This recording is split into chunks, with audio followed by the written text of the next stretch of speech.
soir? Non. Bah tant pis. Bonsoir tous les deux.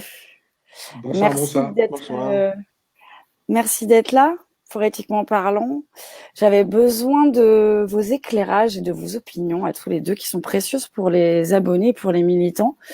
Et on avait besoin de faire un petit point. D'abord, on va commencer par cette fameuse loi sécurité globale et cet article 24 qui n'est que les prémices d'un petit 25. Qu'est-ce que vous en pensez individuellement et collectivement, la manière dont ça peut ricocher du coup? Moi, je pense qu'Hakim et moi, on pense la même chose. C'est une loi de merde. Vas-y, Hakim, je te laisse commencer.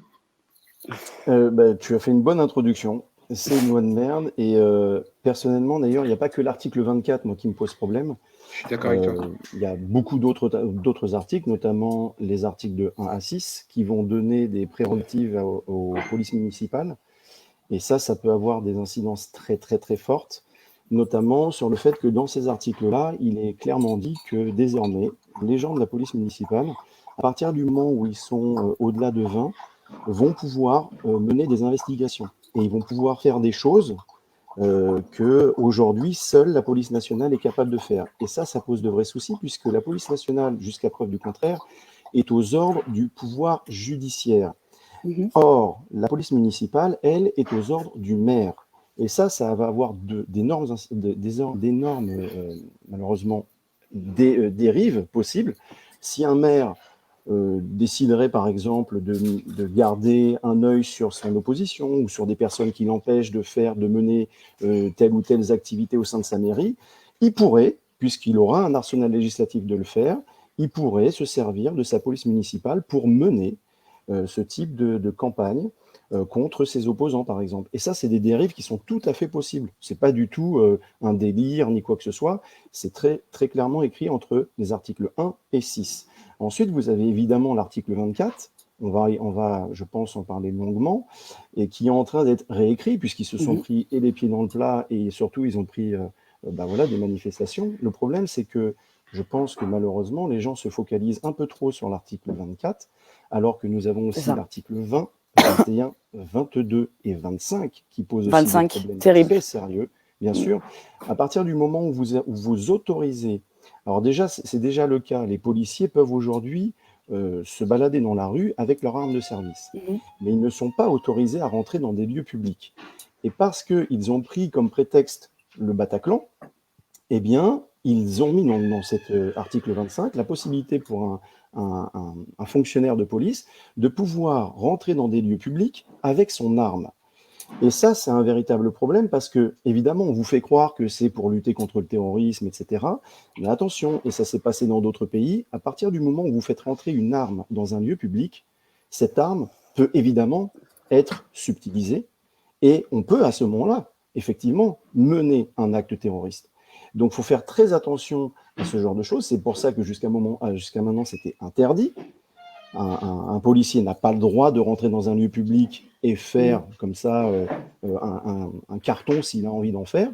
Donc, sous couvert à chaque fois de bonne foi, ou alors en prenant des éléments de l'actualité, on veut nous faire comme ça, petit à petit, reculer dans nos libertés. Et on veut surtout, bien entendu, mettre en place des lois liberticides et des choses qui, une fois qu'elles seront en place, on ne sait pas qui sera demain au pouvoir, ni après-demain.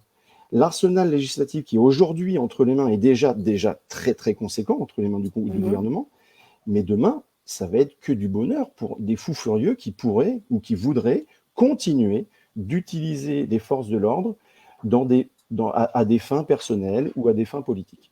Et c'est, à mon sens, non seulement une loi globale, pas seulement l'article 24 qu'il faut retirer, qu'il faut purement et simplement retirer, et pas seulement le réécrire. Parce qu'ils ont bon dos aujourd'hui de vouloir réécrire le 24. Ça veut dire quoi? Ça veut dire que de 1 à 23, il n'y a aucun souci, et au-delà de 24, il n'y a aucun souci? Non, soyons sérieux, c'est pas sérieux. Non, puis en plus, moi je suis entièrement d'accord avec ce qu'en dit Hakim, bien entendu. Il ne faut pas oublier au passage les petits articles qui fait que si jamais tu bloques une université, tu te retrouves en prison. C'est une preuve flagrante que ce gouvernement met en place des lois uniquement pour se protéger. Ce n'est pas des lois pour la sécurité globale, c'est des lois uniquement pour la protection de l'oligarchie et de nos gouvernants. C'est des lois qui servent uniquement à un seul sens et une seule catégorie de population.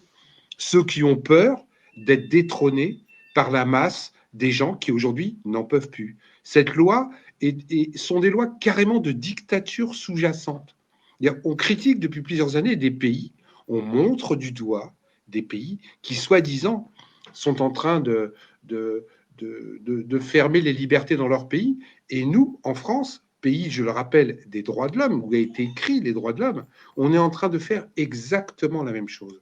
Donc, on pourrait citer tous les articles de cette loi liberticide, qui ne sert que les intérêts particuliers de quelques-uns et qui, en plus, est un gage de protection pour une police qui, quelque part, fait des bavures et dont on veut couvrir les exactions pour pouvoir continuer à être protégé. Parce que, en fin de compte, quand on réfléchit bien, et si on regarde déjà la loi, il y a tout ce qu'il faut aujourd'hui pour la sécurité, pour se protéger. Il y a tout ce qu'il faut. Il y a ce qu'il faut si jamais il y a des problèmes sur Internet, s'il y a des problèmes d'abus sur les réseaux sociaux. Les lois existent déjà pour mettre en cause. On peut faire appel, on peut faire supprimer une adresse IP en 24 heures si jamais c'est une adresse terroriste. Il y a un téléphone qui sonne.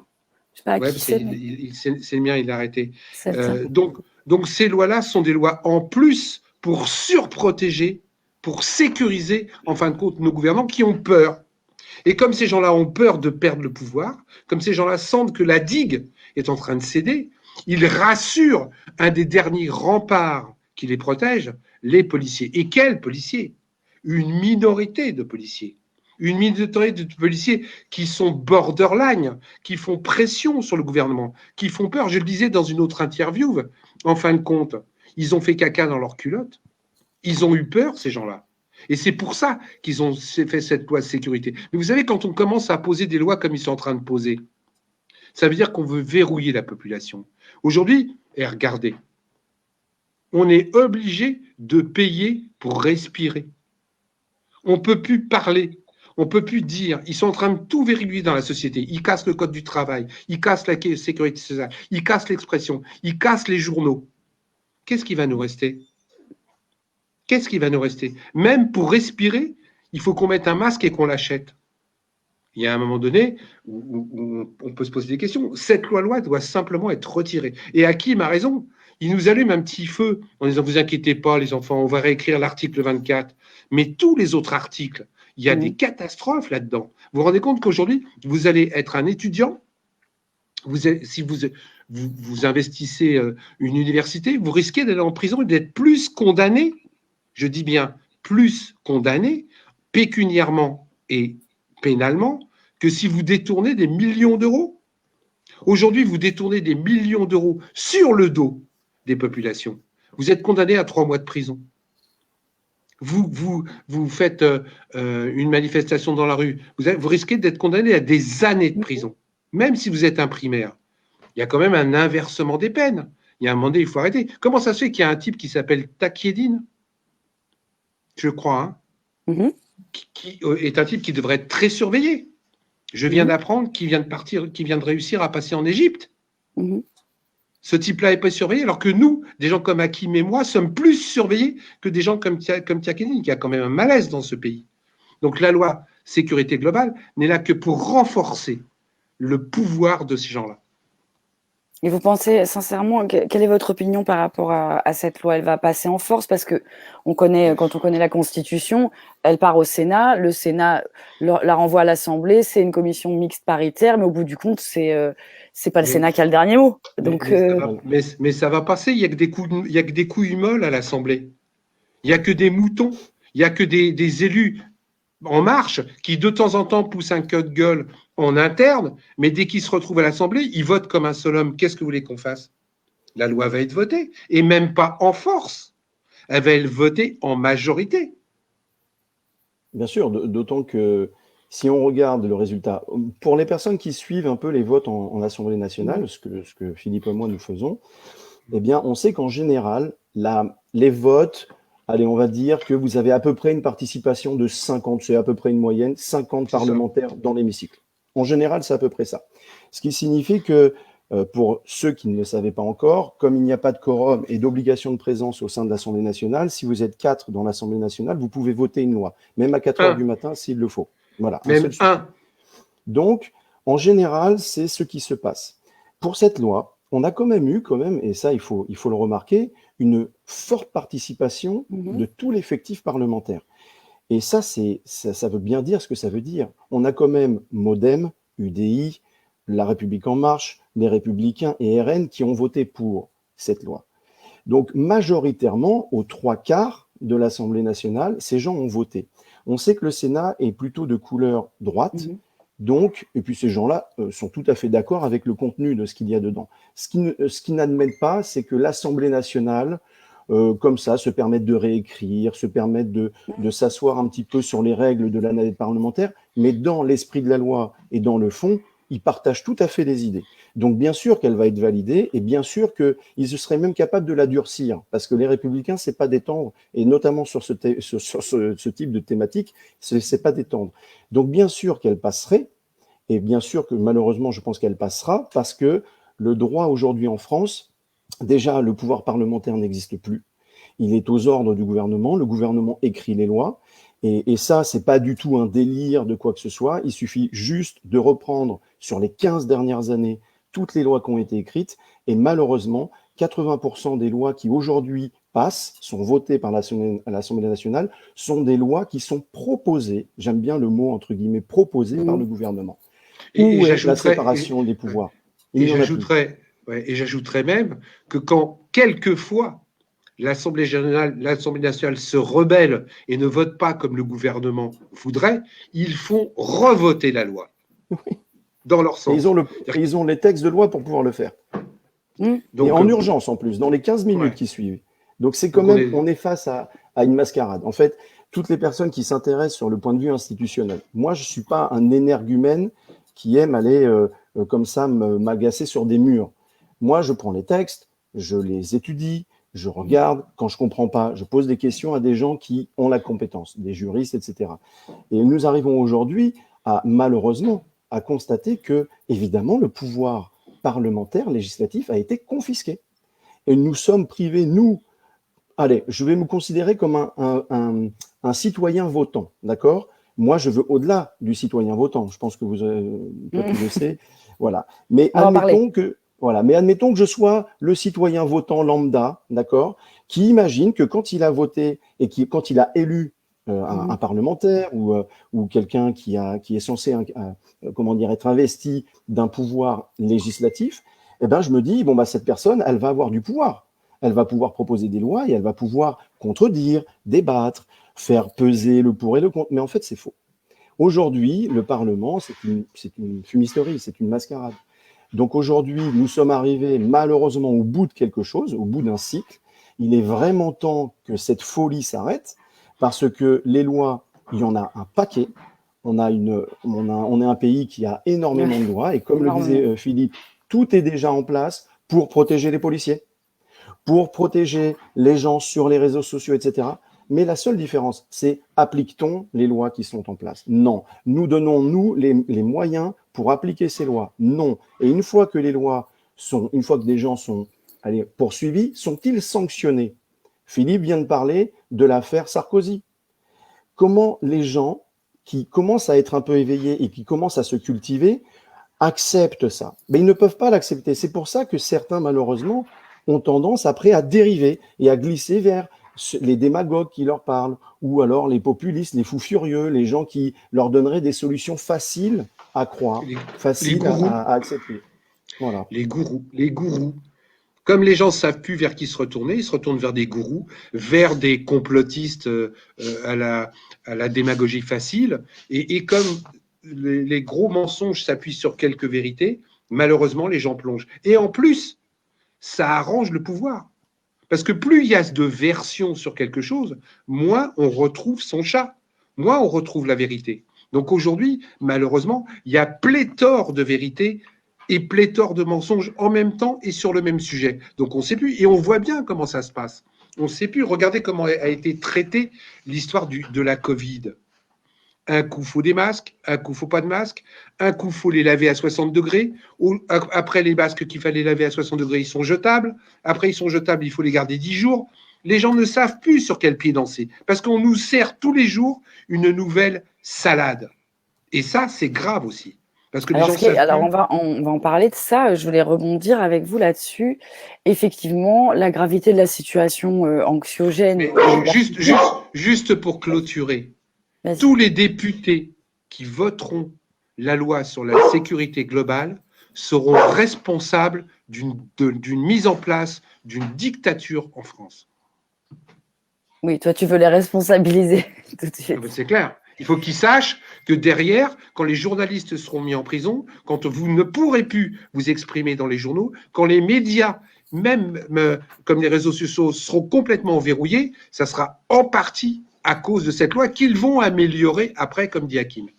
Et les mouvements sociaux dans la rue, hein, qui deviennent de plus en plus compliqués à s'exprimer, à s'organiser, à aller à terme, sans blessés, sans garde à vue systématique. Samedi, ils étaient sur les quais de la gare. Et les gens descendaient des trains pour manifester et ils se faisaient toper à la descente du train. Mais c'est pire que ça. Je vais vous donner une info, spécialement pour éthique, parce que j'aime bien donner des scoops à éthique. Il y a des consignes qui ont été données pour la SNCF. Et les jours de manif et les veilles de manif, les trains sont réduits. Moi, je suis dans Lyon, souvent. Et bien, bizarrement, le jour de la manif, il y a un seul train qui monte sur Paris. Pourquoi? Parce que les gens qui veulent aller à la manif sont tous obligés de monter dans ce train-là. Et bizarrement, ça fait 2-3 manifs, et ben il y a vachement de flics à l'intérieur qui contrôlent votre identité. C'est ça. C'est bizarre, hein? Donc la liberté de circuler est même en train d'être bousculée en France, est même en train d'être verrouillée, parce que ces gens-là sont aux ordres. Et quand il y a un connard du gouvernement qui dit « Eh ben, vous réduisez les trains pour aller sur Paris, comme ça on pourra mieux contrôler les manifestants », eh ben ils le font. Mais le dilemme par rapport à ça, c'est que je me dis, les Black Blocs, ils prennent ces mêmes trains, et moi je les ai vus, et eux, bizarrement, on les laisse passer. C'est marrant quand même. Hein. Pour vous, il y a un lien depuis 2 ans de la part du mouvement des Gilets jaunes qui a généré une peur de la part de l'État. Et est-ce que c'est une réaction, tout ça? Mais c'est clair. Est-ce que c'était... Ouais. Mais s'ils n'avaient pas peur, ils ne seraient pas obligés de faire la loi de sécurité globale. C'est bien qu'ils ont peur. S'ils ont fait la loi sur les fake news, c'est qu'ils n'arrivent plus à contrôler, parce qu'en plus, ils s'en servent pour contrôler les réseaux sociaux. Donc c'est bien que ces gens-là ont peur. D'ailleurs, il y a un élément qui en dit long. Jusqu'à maintenant, en fait, on avait connu un système type ORTF. C'est-à-dire, à chaque fois que le gouvernement voulait parler, que ce soit un ministre ou que ce soit le président lui-même, eh bien, il s'adressait aux chaînes principales. D'accord? Donc, TF1, France 2, et rarement d'autres chaînes, d'accord? Et ça, ça leur convenait parfaitement parce qu'en fait, si tu veux, ce système où l'information est canalisée sur peu de canaux, eh bien, c'est facile à contrôler. Et ce qui s'est passé cette semaine en dit long.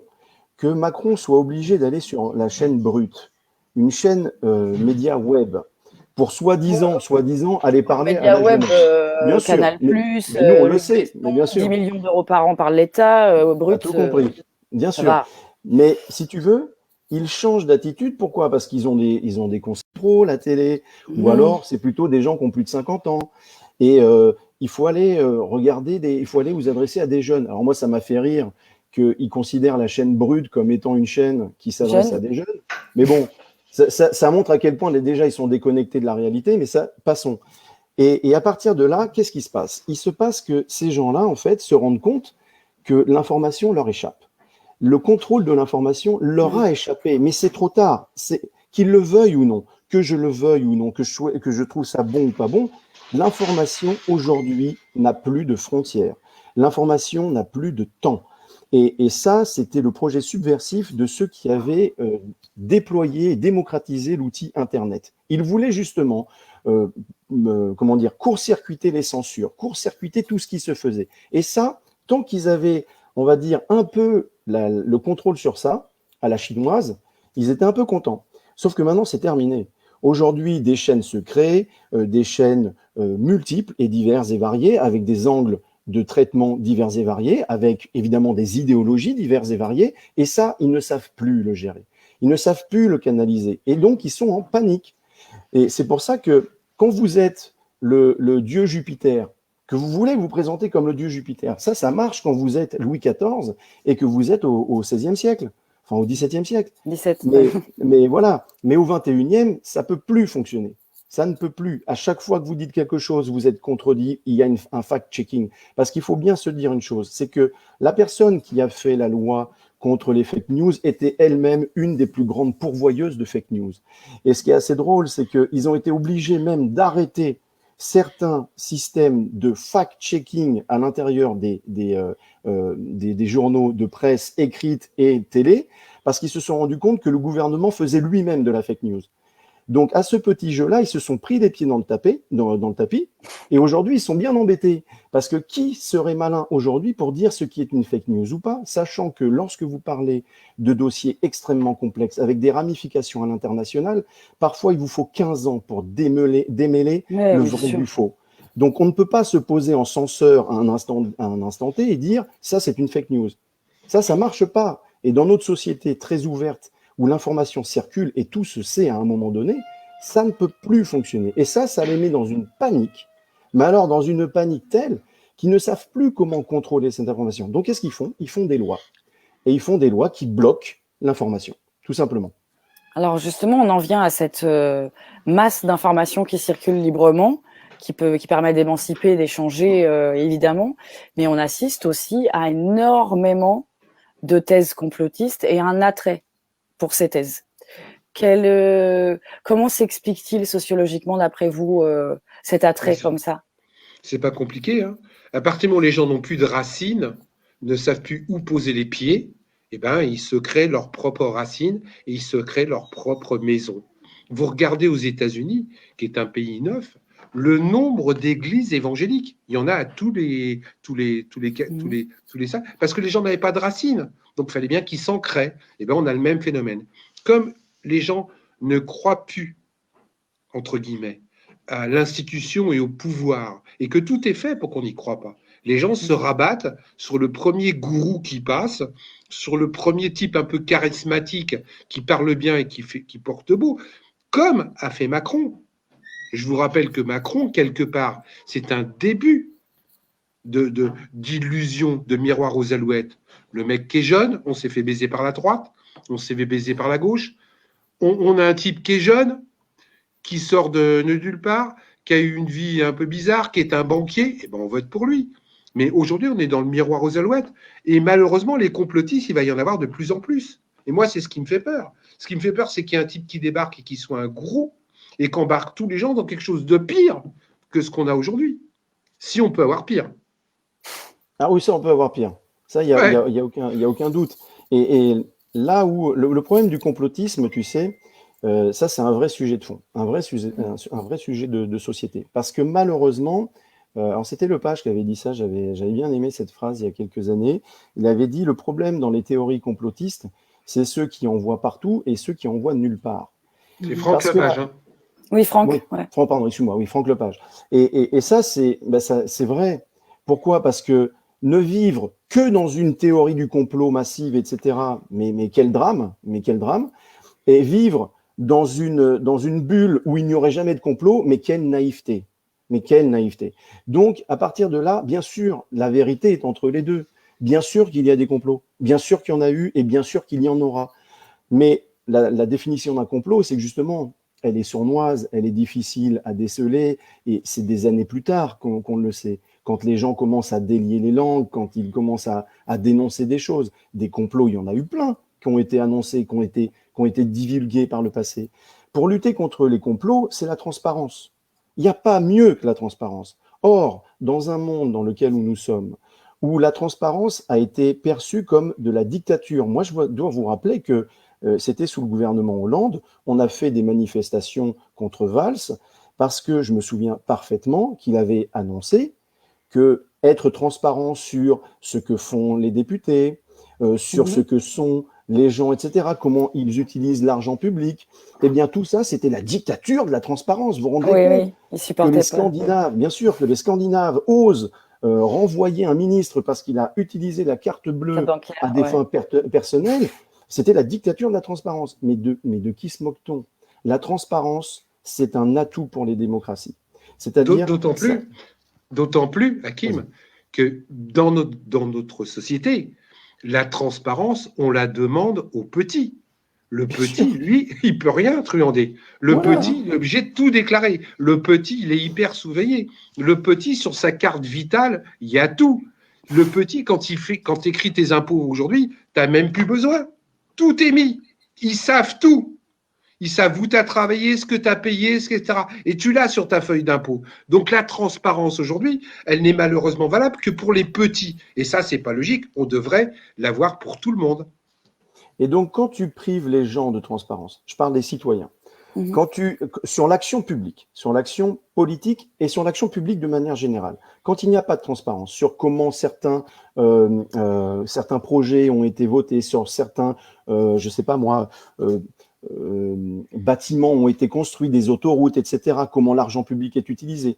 À partir de ce moment-là, quand tu mets de l'opacité derrière tout ça, tu ne peux pas, c'est impossible d'éviter que les gens réfléchissent et se posent des questions et se disent « mais où va cet argent? Comment se fait-il que nous n'ayons pas de masques? Nous sommes la 6e puissance économique du monde, mais où est allé cet argent? Que font ces gens-là? Sont-ils responsables? Sont-ils sérieux ?»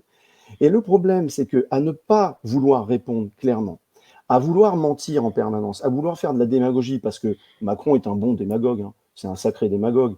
Donc à partir de là, il a beau jeu d'aller au Liban et donner des leçons de démocratie à la terre entière. Révolution. Moi, de révolution, ça me fait rire.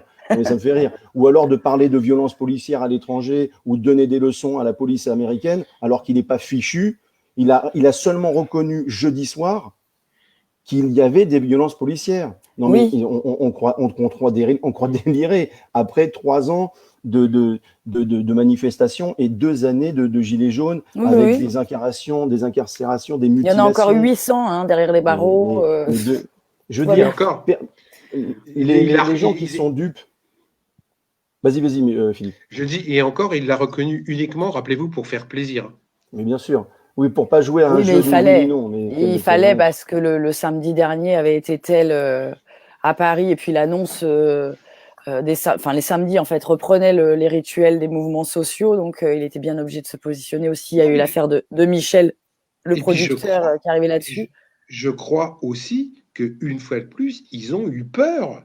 La manifestation de samedi dernier, ça a été un vrai retour de la population dans la rue. Quand ils annoncent 150 000 personnes, vous pouvez multiplier par 2 ou par 3. Oui, c'est arrivé il y a 15 jours où on était avec Éthique, on y avait 240 000 personnes. Ils ont eu peur. Et là, comme le disait Hakim, ses conseillers lui ont dit « Hé là, bonhomme, faut que tu fasses quelque chose parce que sinon ça va vraiment péter. La guerre civile est en train d'arriver. » Et là, ils sont en train d'essayer de désamorcer. La colère populaire monte. Et elle monte partout. Mais ce qu'il y a, c'est que voilà, alors ça, je voulais en venir là-dessus, elle monte c'est-à-dire que les travailleurs pauvres, les gilets jaunes, ont été attaqués comme peu de gens qui n'ont pas vécu ce mouvement ne peuvent le soupçonner. Aujourd'hui, ils s'attaquent à une strate supérieure, les commerçants, les restaurateurs, etc. Oui, mais pourquoi gilets jaunes pauvres Moi, j'ai été gilet jaune. Moi aussi, c'est pas... Enfin, pardon, aussi. Média. Très partial. Les gilets jaunes, c'est d'abord des citoyens. Évidemment, mais ça a été un mouvement, ça a été c'est des gens qui n'ont pas supporté au départ, quand il est sorti, l'augmentation d'une taxe supplémentaire de l'essence. Donc c'était des gens pour qui cette taxe-là, elle ne pouvait pas passer. Donc ils s'attaquaient à une classe. Alors après, je parle pas de l'idéologie du mouvement, qui lui s'est répandu par millions.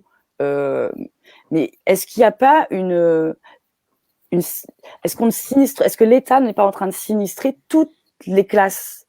C'est-à-dire, là, on voit les artisans, les commerçants, les restaurateurs, les cadres, enfin, ça monte. Et résultat des courses, dans la rue, ce qui est compliqué, c'est que c'est clivé. Mais, alors, gilets jaunes et restaurateurs s'affrontent. Socialement parlant, dans la société, il y a trois catégories d'individus. Il y a les pauvres, la classe moyenne et les très très riches. Macron, il peut plus pressurer les très très pauvres. Il les a complètement pressurés. Il peut pas pressurer les très très riches puisque c'est ceux qui le maintiennent au pouvoir. Maintenant, il s'attaque à la classe moyenne, les commerçants, les artisans, les cadres moyens. Ça. Et il va détruire cette classe sociale pour faire une seule société qui existe déjà dans d'autres pays, où il y aura les très très riches et ceux qui bavent devant les très très riches. C'est exactement ce qu'il est en train de faire. Et pour faire ça, il faut qu'il casse la classe moyenne. Et il est en train de la casser. Toutes les petites entreprises là, qui se sont retrouvées sur le carreau pendant la Covid, etc. Quand on leur a demandé de faire des emprunts, il va bien falloir les rembourser, ces emprunts. Vous allez voir le nombre de gens qui vont se retrouver au chômage, le nombre de gens qui vont se retrouver en mettre le clé sous la porte, ou obligés de vendre leur maison parce qu'ils ne pourront plus payer leur crédit. Mais c'est parce que les recettes ne sont pas rentrées, mais les charges, il fallait continuer à ne pas passer. Et qui ne peut pas les payer aujourd'hui? Ce n'est pas les pauvres, ils n'en payent pas. Ils ne payent pas d'impôts, etc. Ce n'est pas les riches ils n'en ont rien à foutre. Donc ceux qui vont morfler en premier, c'est la classe moyenne auquel il est en train de s'attaquer. Et c'est pour ça que je dis à cette classe moyenne, arrêtez de taper sur votre Facebook pour vous rebeller. Sortez et dégageons-les. Oui, mais c'est très difficile sur le terrain de voir à quel point les restaurateurs... les Gilets jaunes ont été visionnaires. C'est-à-dire qu'ils ont vu il y a 2 ans que la coupe était pleine et que la France était en danger. Ils l'ont exprimé clairement et pacifiquement. Ils ont subi une répression inédite et inouïe. Il n'y a pas toujours eu un accueil très, très agréable en manifestation pour y avoir participé. Quand fallait se réfugier dans un restaurant, c'était le rideau de fer et ils sont chiants et on ne fait pas notre chiffre du samedi. Bon. Résultat des courses, maintenant les restaurateurs vont dans la rue. Comment est-ce que vous voyez une possibilité de convergence? Il faudrait que déjà les uns et les autres arrêtent de se taper dessus. Moi, j'en ai marre de voir des gilets jaunes dire mais démerdez-vous, quand on était dans la rue, vous n'étiez pas là. Il faut que les gens passent par-dessus leur rancœur personnelle pour qu'on voit l'objectif commun. On est tous dans la souffrance. On est tous dans la précarité en devenir. Il faut arrêter de se regarder entre petits et de dire c'est l'autre, c'est de la faute de l'autre, c'est de la faute du commerçant, c'est de la faute du gilet jaune. Non, non, c'est de la faute de Macron. Si les commerçants, si les gilets jaunes pleurent aujourd'hui. Mais ça, je ne suis pas sûr que les gens soient encore mûrs. Qu'est-ce que tu en penses, toi, Hakim? Voilà, le téléphone. Je vais laisser Philippe éteindre son téléphone. Philippe, éteins ton téléphone. Voilà. En fait, dans cette affaire-là, tu sais, de lutte, tu auras toujours des divergences parce que les luttes sont diverses et variées et on n'a pas tous ni le même objectif, ni même les mêmes moyens à mettre en place. Ça sert tous les pouvoirs qui sont en place, quel que soit le pouvoir, que ce soit en France, en Europe, aux États-Unis ou n'importe où dans le monde. L'idée de diviser les luttes, au contraire, c'est ce qu'ils préfèrent. C'est rentable, bien sûr, non seulement c'est rentable, mais surtout ça permet, si tu veux, de toujours cornériser, c'est-à-dire d'isoler les combats les uns et de pouvoir les opposer aux autres. Je m'explique. Si par exemple les gilets jaunes sont catalogués comme étant des espèces d'énergumènes fous furieux, parasites de la société qui gagnent pas d'argent, etc. C'est la propagande qu'ils ont fait pendant 2 ans. C'est pour ça que je te dis que c'est les gouvernants en fait veulent mettre des étiquettes sur chacun des mouvements, de manière à ce que ces mouvements-là ne puissent jamais discuter entre eux et voire même s'opposent en disant non mais moi je suis pas commerçant. Mais excuse-moi, il y avait énormément de commerçants parmi les gilets jaunes, il y en avait plein. Bien entendu. Et à partir de ce moment-là, il y a des gens qui vont lutter contre les violences policières, il y a des gens qui pourraient s'y retrouver et d'autres vont dire ah non mais moi je ne milite pas pour ça, c'est pas mon combat. Et à partir de ce moment-là, le gouvernement lui il est heureux parce qu'il voit plein de gens mécontents, mais qui sont mécontents de manière différente. Les infirmières, les pompiers, les routiers, et puis toutes les corporations possibles et imaginables. Et ensuite, il va aller pouvoir faire du clientélisme. Il va aller voir les routiers, puis il va leur dire, écoutez, franchement, parce que moi, je sais que vous avez un pouvoir de nuisance important et que si vous vous ralliez aux simples citoyens, mais la France, elle est bloquée. Donc, à partir de là, moi, je vais vous lâcher des choses. Et puis, vous allez voir, ils vont aller voir la police. Et ils vont dire, oh là là là là, vous êtes le dernier rempart. On accepte tout. Et ça a été le problème depuis 2 ans. j'irais même plus, depuis un peu plus que 2 ans, parce que sous Valls et la loi travail, ils ont aussi cédé aux syndicats les plus fous furieux des syndicats policiers. Et en cédant à ces gens-là, ils en deviennent otages. Parce qu'à partir du moment où ils ont cédé une fois à ces espèces d'énergumènes, eh bien, on est dans une relation de chantage. Et les policiers peuvent dire aujourd'hui, nous sommes le dernier rempart, la population est très en colère. Vous savez que si nous, on ouvre les vannes le samedi, ils vont venir à l'Élysée et ils vont venir vous déloger. Donc, vous devez accepter nos revendications. Nous, on veut être tranquille, on veut plus être filmé, on veut pouvoir faire nos saloperies sans jamais pouvoir être condamné, etc., etc. Et on monte et on suit. Et c'est la surenchère, surenchère, surenchère. Voilà comment un gouvernement qui pensait instrumentaliser la police, aujourd'hui s'en trouve aujourd'hui otage. Et qu'on soit bien d'accord, qu'on soit bien conscient de ce qui va se passer dans les années à venir, et déjà dans les mois, mais dans les années à venir, c'est que la police aujourd'hui est très consciente du rôle qu'elle peut jouer et qu'elle peut faire jouer au gouvernement en place. Attendez, on va attendre les téléphones, parce que voilà, si c'est bon. Et de tout temps, c'est pas pour rien. Et pour ceux qui connaissent l'histoire, c'est très très important. Ça n'est pas pour rien que l'armée a été sanctionnée. Ça n'est pas pour rien que l'armée a été mise au pas. Parce que l'armée, justement, était un véritable danger, un véritable putsch permanent vis-à-vis du pouvoir en place. Et ils ont vite inversé les choses.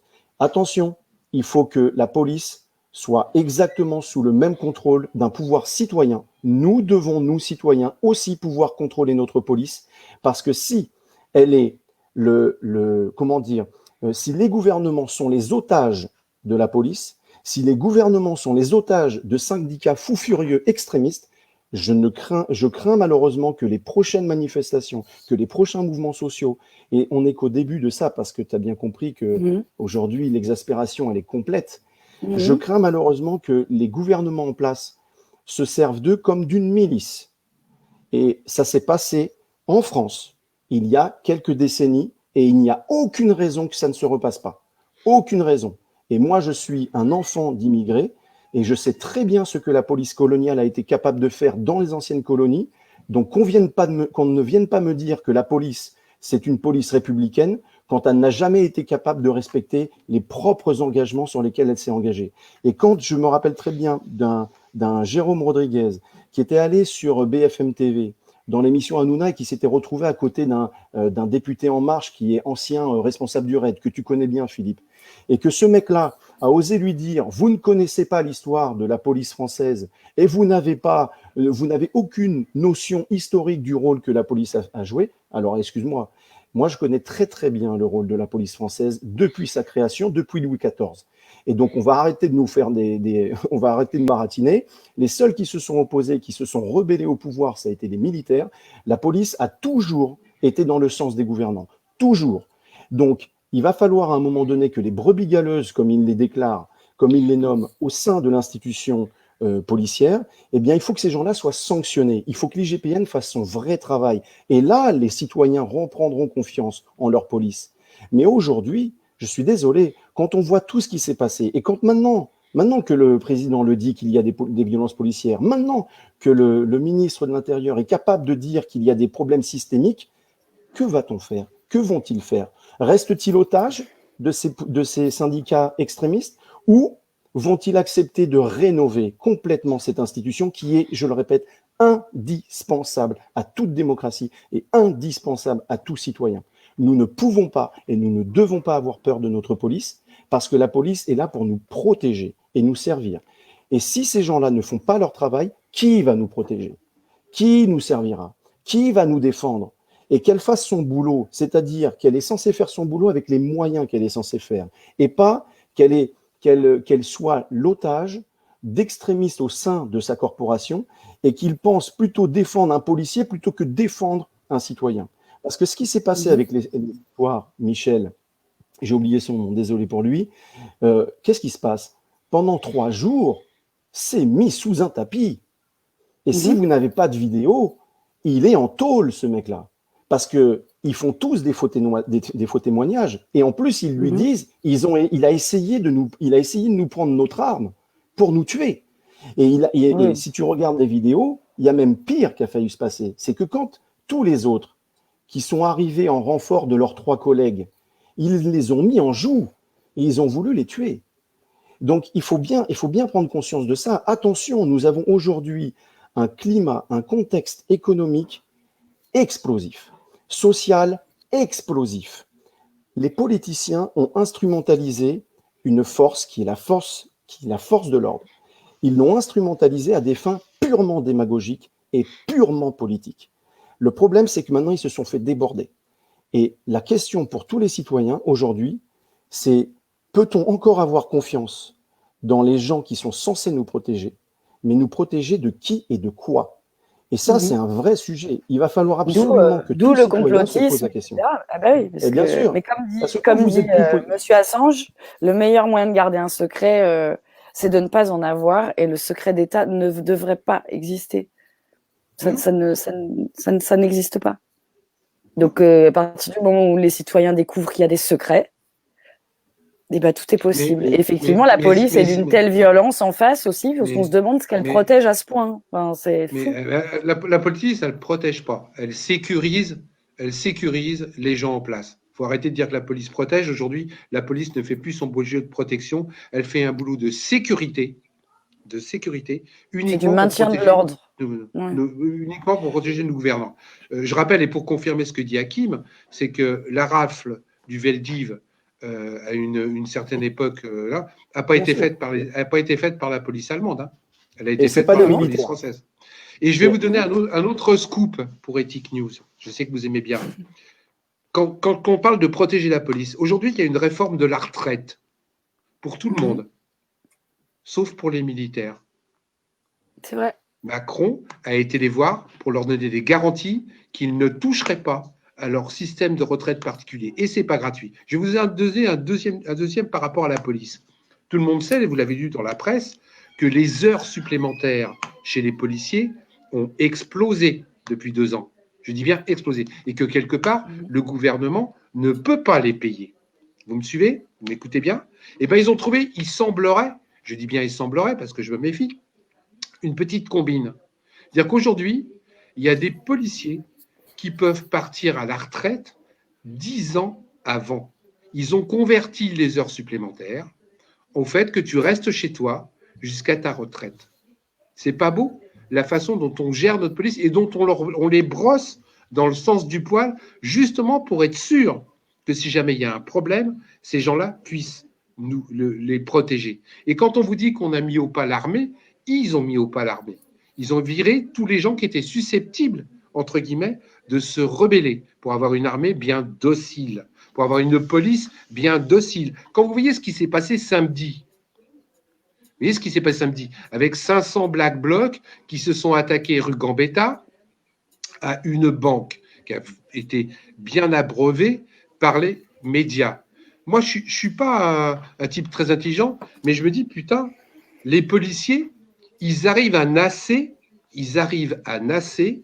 les manifestants sur chaque manifestation. Moi-même, j'ai été nassé pendant 3 ou 4 heures jusqu'à ce que j'en puisse plus et que ça cogne. Là, ils étaient rue Gambetta. Il y avait les manifestants très loin. Pourquoi ils n'ont pas nassé? Je veux juste qu'on m'explique. Mais ça fait 2 ans que sur le terrain, on peut le. On arrive à bloquer des manifestants pendant 4 heures sur un tronçon de route. Et là, vous avez 200 personnes qui sont sur un endroit bien ciblé. Il y a des policiers d'un côté, ils peuvent en mettre de l'autre et nasser ces gens-là et les resserrer. La rue Gambetta, je la connais, la rue Gambetta. Pourquoi ça n'a pas été fait? Il est bizarre, monsieur l'Allemand. Hein. Il est vachement dur avec des pacifiques et vachement laxiste avec des destructeurs. Moi, je veux juste qu'on comprenne si quelque part ces Black Blocs ne servent pas le pouvoir. Dernier point par rapport à ça, parce que je voudrais qu'on clôture là-dessus. Ces gens-là sont tous infiltrés. Tous les Black Blocs sont infiltrés. Et comme Hakim, on ne me la fait pas à l'envers. C'est des choses que je connais. Donc, tous les Black Blocs sont infiltrés. Ils ont les noms. Quand on est contrôlé sur une manifestation, moi, j'ai fait des manifestations, j'ai été contrôlé 5 fois sur le parcours avant d'arriver à la manif. 5 fois. Le moindre masque dans mon machin était sac à dos était pris. Ces gens-là ont des tenues, ont des bêtes de baseball et ils passent tous les contrôles. Expliquez-moi. Tu sais ce que j'ai vu, moi? J'ai vu des scies circulaires thermiques. Ouais. On arrive à rentrer avec une scie circulaire thermique. Une scie circulaire thermique, c'est juste énorme, hein. C'est-à-dire, ça fait à peu près la taille d'un tronc humain. Et le mec arrive à découper, donc une thermique, c'est-à-dire c'est avec de l'essence, hein. Il arrive à découper des barres de fer, etc. Et nous, on n'arrive pas à rentrer avec juste un sac à dos et des lunettes de plongée. Mais soyons sérieux. Soyons sérieux. Moi, tu sais, j'aime la police qui fait son travail, c'est-à-dire la police qui fait, lorsque tu es cambriolé, eh bien, c'est vers eux que tu vas te retourner et ils vont aller à la poursuite des méchants et puis ils vont aller t'aider quand il y a des viols, quand il y a des meurtres, etc. Ça, c'est la police que moi, on m'a toujours appris et qui est nécessaire à la démocratie. Je suis désolé, mais quand un policier municipal, aujourd'hui, on va faire un petit relais avec ta première question sur la loi sécurité globale. Quand dans les articles 1 à 6, on dit aujourd'hui qu'un policier municipal va pouvoir faire du maintien de l'ordre en manifestation, mais qu'est-ce que ça veut dire? Il n'a pas été formé pour ça, il n'a pas l'équipement pour ça, il n'a même pas la vocation pour ça. Ça veut dire quoi? Ça veut dire que voilà l'instrumentalisation du pouvoir. Pousser des gens qui ne sont pas formés, qui ne sont même pas formés à recevoir en permanence des brimades toute une journée, etc. Je peux comprendre que ce soit dur. Et alors? Il y a des gens qui sont formés à des travaux extrêmement difficiles, mais on les forme. Et là, avec cet article-là, eh bien, ils vont pouvoir aller envoyer comme ça, un samedi, un policier municipal faire du maintien de l'ordre. Non, mais on délire. Il va avoir un LBD, ce mec-là, entre les mains. Qu'est-ce que c'est que cette affaire? Et dans la loi, il est question, on en parlait avec Alexandre Langlois sur éthique, il est question de faire appel à des sociétés privées, hein, de sécurité privée. Oui, bien sûr, comme aux États-Unis. Il y a déjà des sociétés privées pour recouvrir les amendes. Et on s'est déjà aperçu que ces sociétés privées truandaient. C'est-à-dire qu'ils attribuaient des amendes à des voitures qui, en fin de compte, n'étaient pas là. Donc, il n'y a pas photo, ils vont le faire. Et si ça s'appelle... Ça s'appelle externaliser. C'est à la grande mode. Vous savez, on n'a plus besoin des services publics. On n'a plus besoin, on externalise. On n'a plus besoin des hôpitaux publics. On a besoin des cliniques privées. C'est pas le même rapport. Et tu vois, ça pose de vrais soucis pour la démocratie. Après, ils peuvent baratiner sur ce qu'ils veulent, les populistes, les démagos, c'est Oradour-sur-Glane qui va arriver au pouvoir, etc. Ah bon? Parce que le ministre de l'Intérieur n'a pas des propos racistes aujourd'hui? Parce qu'il n'y a pas des gens racistes au sein du gouvernement aujourd'hui? Il n'y a pas des lois racistes qui sont prises aujourd'hui? Moi, je peux te le dire, j'assume mon propos. Et ça, si tu veux, ces personnes-là se moquent de qui? À qui s'adressent-ils quand ils font ça? Ils s'adressent aujourd'hui à un électorat qui sont en train d'essayer de draguer parce que les élections arrivent bientôt, en 2022. Et qu'est-ce qu'ils sont en train de se dire? Ils sont en train de se dire, de toute façon, les mecs de gauche, on ne peut plus les avoir. Avec tout ce qu'on a fait, il faudrait vraiment être le dernier des imbéciles pour voter pour moi à gauche. Donc, ils vont aller draguer ce qui se fait à droite et voire même à l'extrême droite. Le problème, c'est qu'aujourd'hui, c'est vraiment pas le moment. Parce que la situation économique est tellement explosive. Les gilets jaunes, c'est la réaction à toutes les mesures qui ont été prises suite à la crise de 2008. Oui, c'est ça. 2018, 2008. 10 ans d'inertie pour arriver à une exaspération complète. Et juste pour la petite info, rappelle-toi, c'est moins de 400 millions d'euros qui ont été injectés pendant la crise de 2008. Là, aujourd'hui, les vannes sont ouvertes. Là, on rase gratis. On donne de l'argent à qui veut en prendre, à qui mieux. Mais qui va payer? D'où vient cet argent? Il y a encore quelques temps, on n'était pas capable de sortir 5 milliards d'euros et aujourd'hui, on sort à coût de centaines de milliards d'euros. Qu'est-ce qui va nous attendre? Quels sont les biens publics qui vont être vendus? Qu'est-ce qui va être bradé demain? On sait aujourd'hui que la santé a été bradée et en plein Covid, les gens comprennent ce que ça veut dire. Ils sont en train de brader les retraites et bientôt ils vont comprendre ce que ça veut dire. Les gens, si tu veux, depuis 10 ans et même depuis beaucoup plus, on brade et à un moment donné, l'argent, eh bien, au lieu d'aller le chercher dans les poches de ceux qui devraient payer des impôts, comme les grosses entreprises, comme les grosses fortunes, eh bien, on va diminuer l'argent des équipes qui sont censées aller à la chasse de ces fraudeurs, mais en revanche, on va monter les gens les uns contre les autres, contre le petit fraudeur, tu sais, à l'aide du RSA, c'est qui va essayer de grappiller ces 700 €. Là, il y a une chasse. Hein. Il y a une chasse mais aujourd'hui, à ceux qui touchent le RSA. Hein. Mais ça, on sait que ça a été chiffré. Aujourd'hui, c'est moins de 400 millions d'euros. Oui, et la fraude fiscale, c'est 100 milliards d'euros. Oui, donc, excuse-moi, moi, je sais où on peut aller chercher de l'argent. Voilà, moi, en tant que citoyen, hein, d'accord, j'aimerais bien que nos gouvernants mettent en place un arsenal législatif, des moyens qui forment des fonctionnaires et qu'ils aillent aller les chercher. Sauf que malheureusement, quand on a les gouvernants que nous avons, on a très bien compris que ce n'était pas du tout leur priorité. C'est compliqué. Vas-y. Je ne peux que confirmer ce que dit Hakim. On va chercher l'argent, encore une fois, sur ceux qu'on peut contrôler, c'est-à-dire les petits, et les gros, entre guillemets. On ne va pas chercher l'argent. Et pourtant, de l'argent, il y en a. Et pourtant, il y en a. Je peux vous assurer qu'aujourd'hui, les 100 milliards d'optimisation fiscale ont largement été dépassés. Et que les moyens alloués pour lutter contre ça, ça n'existe pas. Je l'ai mis dans un de mes derniers livres. Ils se vantent d'avoir récupéré un petit peu d'argent sur des gens qui avaient mis de l'argent à l'étranger. Ils ont fait payer des amendes à certaines personnes qui s'étaient dénoncées, mais ils ont laissé le pognon à l'étranger. Le pognon est resté à l'étranger. À quoi ça sert? À rien. Et comment veux-tu assainir une société? Comment veux-tu l'apaiser quand la classe politique n'est pas capable justement d'afficher des gains et des gages de transparence et des gages de bonne foi? Prenons un exemple très concret. Philippe, qui est là, s'est battu pendant plusieurs années pour un casier judiciaire vierge pour les gens qui se présentent aux élections. Eh bien, il faut savoir qu'à ce jour, alors que l'Assemblée nationale a voté à l'unanimité ce texte de loi croupit au Sénat et n'a jamais été mis à l'ordre du jour. Comment est-ce que ces gens-là peuvent venir donner des leçons de savoir-vivre, des leçons d'apaisement, etc., quand ils ne sont pas capables de mettre à l'agenda une loi éthique, aussi éthique que celle-ci? Je veux dire, c'est le b.a.-ba qu'une personne puisse se présenter et représenter les citoyens avec un casier judiciaire vierge. Combien de temps va-t-on attendre? Ouais, je confirme ce que dit, parce que c'est un dossier que j'ai vraiment suivi de très près, qu'aujourd'hui, aucun groupe politique du Sénat ne l'a fait. Parce que la majorité, à la limite qu'elle ne le fasse pas, je peux comprendre. Oui. Mais l'opposition, pourquoi elle ne le sort pas et qu'elle ne le met pas dans le jour? Ouais. Non, elle n'a pas de groupe. Mais il y a un parti socialiste qui a un groupe au Sénat. Pourquoi ils ne sortent pas la loi? Ils ne l'ont pas fait non plus. Et si tu veux tout ça participe... Ça appuie sur quelque chose, oui. Oui, mais la soupe est tellement bonne.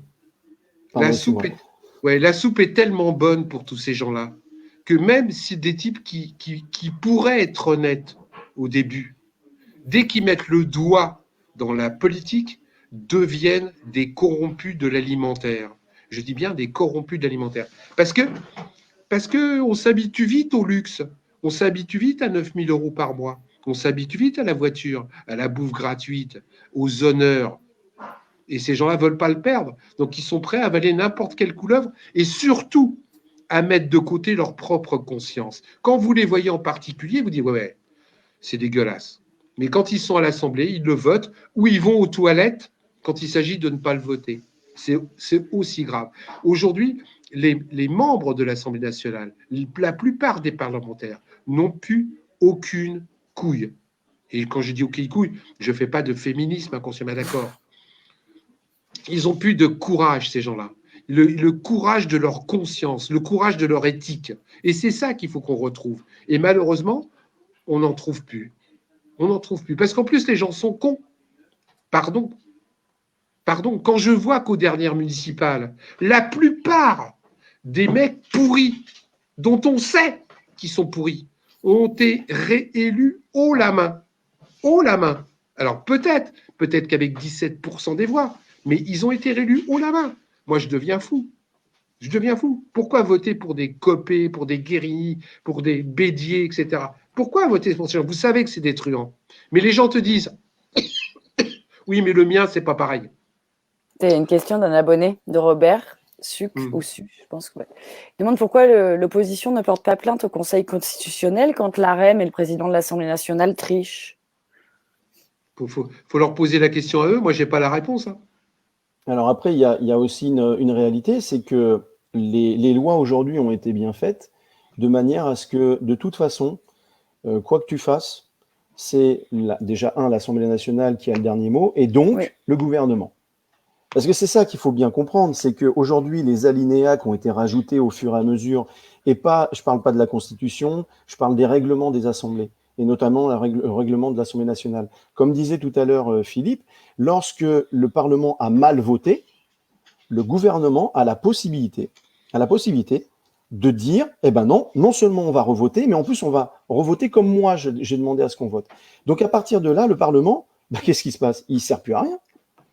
À quoi sert-il? Alors, Uniquement au fait, si tu veux. alternative. Hakim, est-ce que tu peux nous parler de ton objectif RIC, s'il te plaît? Ah bah alors justement, par rapport à On ça, y est. si tu veux, cette Émancipation, outil, voilà, solution.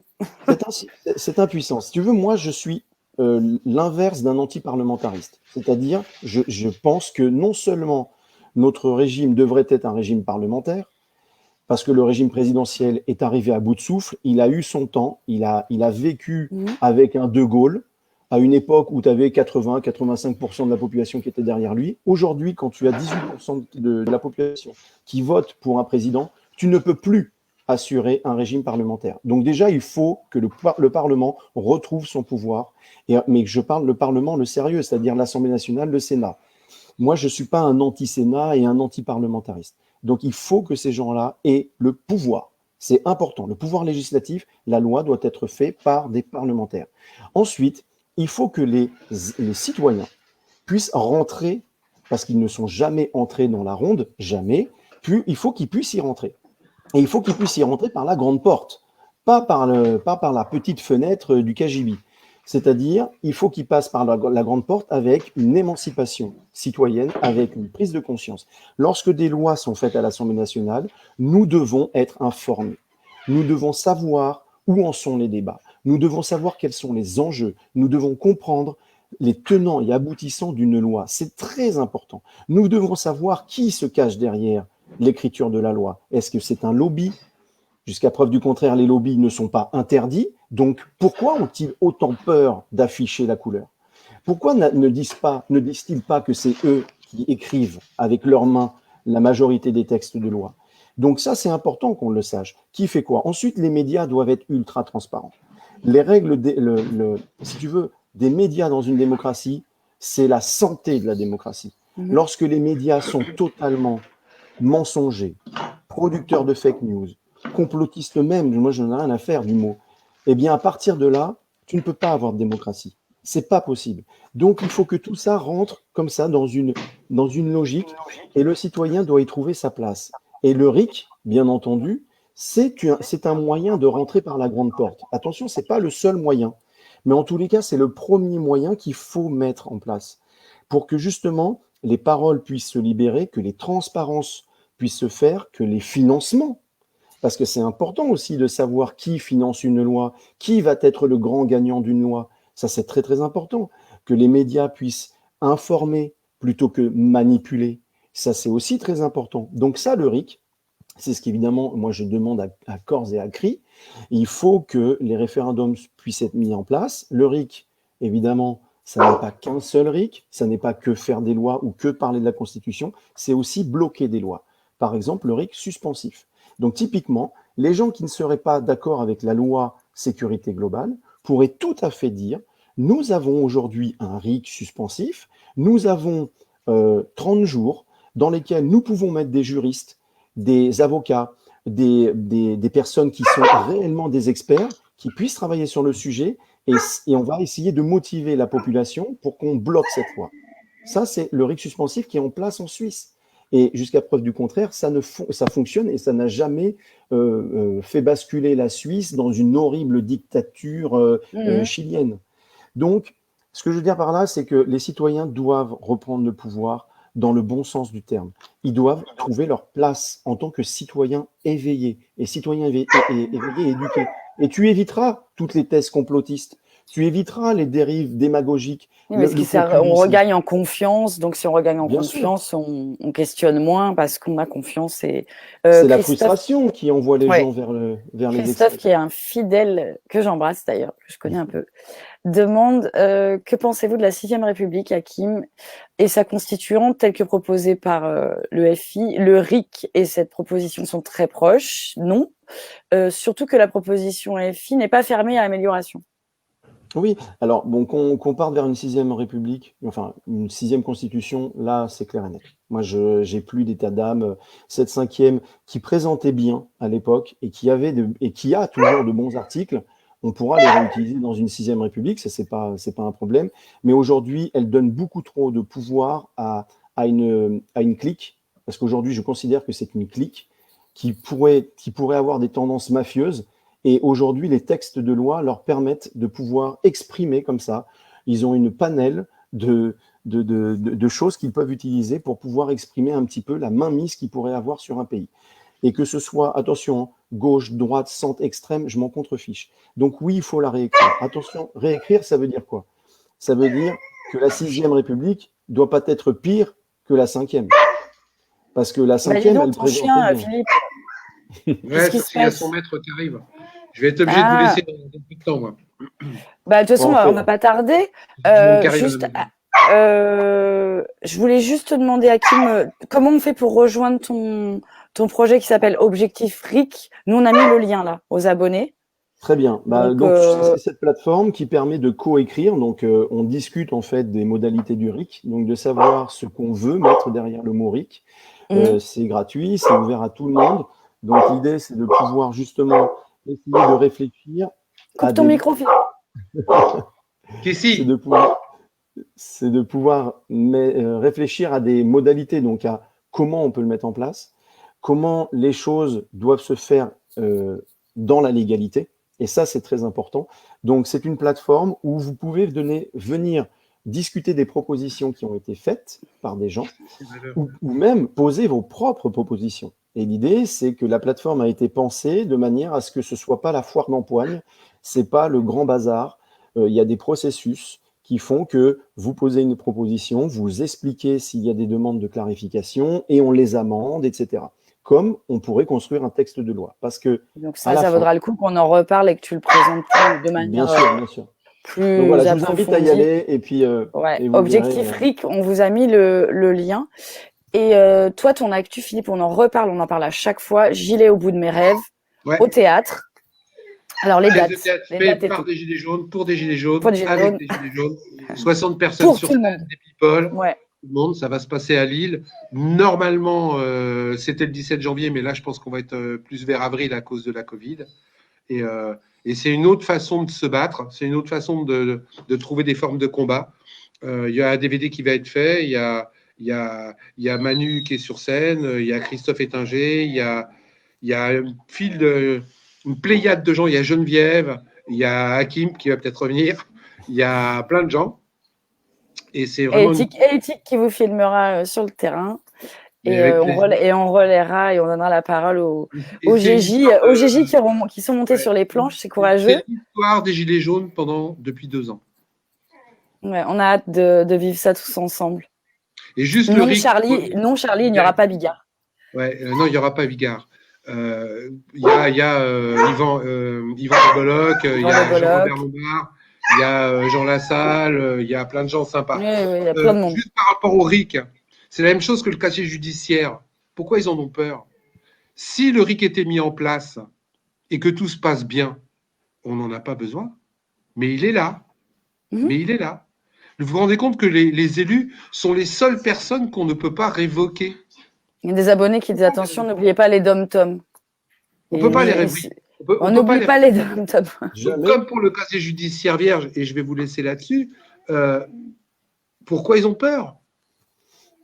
Il n'y a rien de mal dans le RIC. Si tout se passe bien, si la Constitution est bonne, si les lois sont bonnes, eh ben le RIC, si les élus sont honnêtes, mais le RIC, on ne s'en servira jamais, monsieur Lame. Oui, bien sûr. Il n'y a pas besoin. Une assurance vie.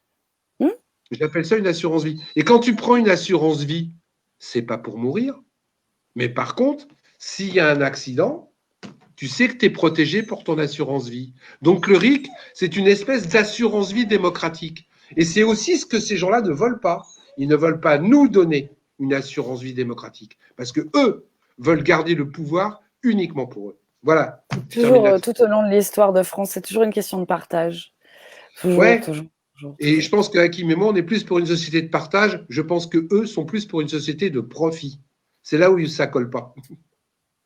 C'est sûr, et ça ne collera pas. Nous, on est plus pour une société du vivre ensemble, et eux sont plus pour une société de vivre côte à côte. Les riches les pauvres dans les bidonvilles et les riches dans les buildings.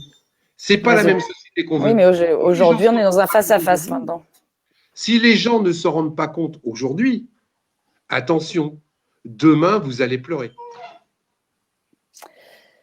Merci Philippe d'avoir participé. Je sais que le temps était un peu à partie pour toi, mais merci d'avoir été là, d'avoir participé. C'était un plaisir.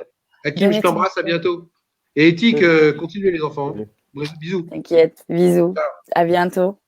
Ciao. On va laisser partir le parrain d'éthique. Il y a une dernière question de Manu qui te questionne sur les droits d'héritage. Il faudrait ta position là-dessus. Si tant est que t'en aies une. Ce sera la dernière. Oui, j'en ai. Bon, je veux pas un avis arrêté là-dessus. Ouais, t'es pas un expert. En fait, si tu veux. Non, je suis pas un expert, mais je sais d'où ça vient. Donc, en fait, si tu veux, quand on était dans une société de privilèges telle qu'elle était avant la Révolution française, effectivement, les personnes qui transmettaient leurs privilèges à leurs enfants parce que juste ils étaient aristocrates, eh bien, les gens de l'époque ne supportaient plus ça. Donc, quand ils ont voulu mettre un terme à la société des privilèges, eh bien, notamment, les droits d'héritage en ont fait partie, puisque c'était de dire, eh bien, on va taxer parce que c'est la République qui doit répartir, on doit repartir à zéro à partir de sa naissance. Donc, tu ne dois pas hériter d'un grand empire, etc. Sauf qu'aujourd'hui, c'est plus le cas. Aujourd'hui, on sait très bien que 200 ans après la Révolution française, déjà, réellement, les privilèges n'ont jamais réellement disparu, malgré la nuit du 4 août, et ils sont toujours là, et voire même ils sont renforcés. Donc, l'héritage, les droits d'héritage, quand ils s'adressent à des petits, comme les petits citoyens, ça fait très mal, et bizarrement, quand c'est des grandes fortunes, etc., ils ne sont pas appliqués. Donc, au final, on est toujours dans cette société de privilèges, et c'est très drôle, je fais un rebond par rapport à ce qu'a dit Philippe, ils sont en train de parler, tu sais, de lois séparatistes, etc., mais qui fait sécession ? Qui fait sécession aujourd'hui? C'est les religieux qui font sécession ou est-ce que ce sont les ultra-riches qui font sécession? Et ça, c'est un vrai problème. Est-ce que les gouvernants ne protègent-ils pas justement les ultra-riches et en essayant, si tu veux, de nous allumer des contre-feux en permanence, en essayant de nous diviser contre la police, contre les islamistes ou qui tu veux, les gauchos, je ne sais plus comment on appelle ça, les islamo-gauchistes. Les islamo-gauchos, ça, j'ai les découvert antifas, tout ça. Mais réellement, qui a fait sécession dans cette société? Parce que la loi séparatiste, c'est ça. C'est quand une partie de la population est prête à faire sécession. Mais il y en a déjà une qui a fait sécession. Ce sont les ultra-riches. Et c'est pas être anti-riche. Moi, j'ai rien contre les riches, je m'en contrefous. Mais à partir du moment où ces ultra-riches ont des privilèges que les citoyens n'ont pas, ils ont de fait sécession. Ils contrôlent le pouvoir politique et ils instrumentalisent la force de l'ordre. Et ça, c'est pas sérieux, parce que les citoyens sont plus nombreux, évidemment, et le jour où ils prennent conscience de ça, ça donne des révolutions. Et on ne sait jamais. Quand une révolution commence, on ne sait pas quand elle se finit et on ne sait pas ce qu'elle va donner naissance. On ne sait pas à quoi elle donnera naissance. Et combien elle va coûter en termes de traumatisme, de vie. Traumatisme, vie humaine, économique, tout ce que tu veux, bien sûr. Voilà, c'est le rêve d'une évolution peut tourner au cauchemar quand même. Faut le savoir, c'est compliqué. Mais il faut comprendre les exaspérations et les frustrations qui mènent à des révolutions. Et aujourd'hui, les crises, parce qu'on est quand même en crise et en état d'urgence depuis 2005. Pour ceux qui ne sont pas au courant, le premier couvre-feu, c'est les émeutes de banlieue, d'accord, les émeutes de banlieue en 2005. Et depuis 2005, les banlieues. Bien sûr. Et depuis 2005, nous succédons état d'urgence après état d'urgence, loi d'exception après loi d'exception. Donc, on a eu les lois du terrorisme, on a eu les lois contre les gilets jaunes, d'accord. Et maintenant, on va avoir les lois sanitaires. Et demain, on aura quoi? Donc, c'est très, très important. Les citoyens perdent du terrain et il faut absolument qu'ils regagnent ce terrain. Et ça, malheureusement, ça ne se fait pas la fleur au fusil. Il faut aller le chercher avec les dents. Donc, il faut, pour ceux qui croient encore à l'élection, eh ben, il faut pousser des comités citoyens et mettre des représentants citoyens à la tête des institutions. Et pour ceux qui ne croient plus aux élections, eh bien, il faut que ces gens-là s'organisent en association, en comité. Il faut qu'ils proposent des alternatives. Il faut que les alternatives deviennent crédibles. Il faut créer le réel. Il ne suffit pas d'être énervé et de se dire je suis contre. Proposer une nouvelle société, créer-la, de manière à ce que les gens qui ne soient pas encore éveillés ou qui ne savent pas où aller puissent avoir du concret et pas juste de la démagogie et des mots. Merci beaucoup, Hakim, pour tout ça. Et je reviendrai vers toi pour qu'on puisse parler d'objectifs RIC de manière plus posée et plus déliée et plus nourrie pour que les abonnés prennent connaissance de tout ça. Merci pour ton temps, tes explications et ton point de vue là sur l'actualité qui est un peu anxiogène. Et si tu as pu un peu éclairer les gens, ben, tant mieux. Et merci de tes éclairages. Merci à toi. Merci à vous de m'avoir invité. Merci beaucoup. Un grand plaisir. À bientôt. Au revoir, je te laisse appuyer sur un petit bouton rouge qui n'est pas méchant. Bonsoir à tous. Merci d'avoir suivi Éthiquement Parlant avec nos deux invités ce soir qui nous ont donné leur point de vue. C'était important pour nous de parler un peu de l'actualité avec ces deux points de vue qui se connaissent bien, qui s'entendent bien et qui ne disent pas trop de bêtises, voire pas du tout. Je vous embrasse bien et à très vite sur Éthique. Ciao.